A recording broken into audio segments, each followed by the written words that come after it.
अपनी परेशानियों का और अपने अंदर जो द्वंद चल रहा है उसका मुख्य कारण किसी ना किसी रूप में हम स्वयं हैं। आज उसके कई आयाम हो सकते हैं। उस आयाम पे मैं थियोलॉजिकल ना जाके उसको ह्यूमन बीइंग की हिस्ट्री से जोड़ना चाहता हूँ। लेट्स कि जब इंसान इनहेरेंटली जानवर ही है, एनिमल, जो वक्त के साथ साथ डेवलप हो गया, सोसाइटी में कन्वर्ट हुआ, सिविलाइजेशन बनी और आज इस मॉडर्न टाइम पे पहुंचा।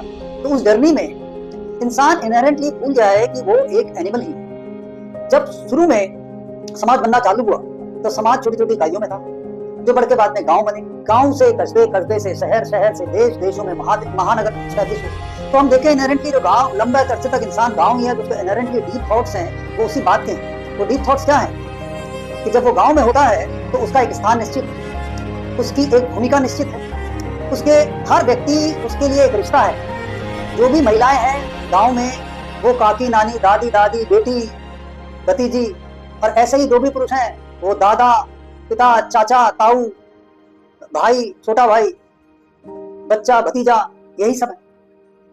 उसका कार्य, वो उसने क्या करना है, वो क्या करता है, वो क्या करेगा, सब लगभग सुनिश्चित है।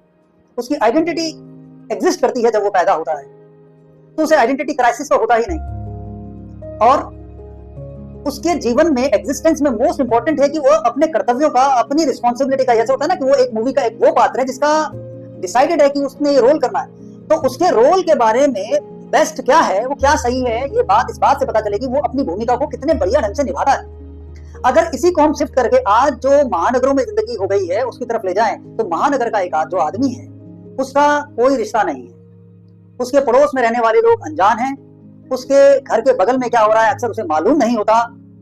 तो वो उस जब महानगर में होता है तो फिर से जंगल में छूटे हुए, जैसे जंगली जानवर होता है जिसका कोई भी अकेला घूमने वाला जंगली जानवर, जिसके लिए, जैसे अगर हम एक बाघ को लेने जो अकेला घूमता है, तो उस बाघ के लिए जो भी दिखता है वो दो ही चीजें हैं, या तो वो उसका भोजन है या तो वो उसके लिए डर है। तो आज महानगर में कहीं ना कहीं हम इसी जीवन में जी रहे हैं कि आज हमारे आसपास जो भी है वो हमारे लिए कोई अपॉर्चुनिटी है या हमारे लिए कोई प्रॉब्लम है।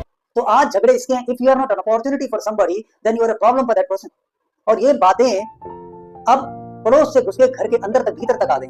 इसीलिए शायद घर टूटने लगे कि आज एक पत्नी को पति अपॉर्चुनिटी लगता है, एक पति को पत्नी अपॉर्चुनिटी लगती है।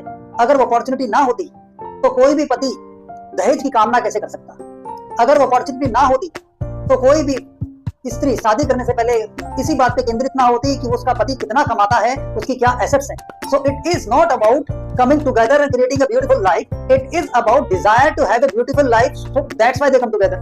तो यहाँ पे जो पति और पत्नी के संबंध में भी संबंध कम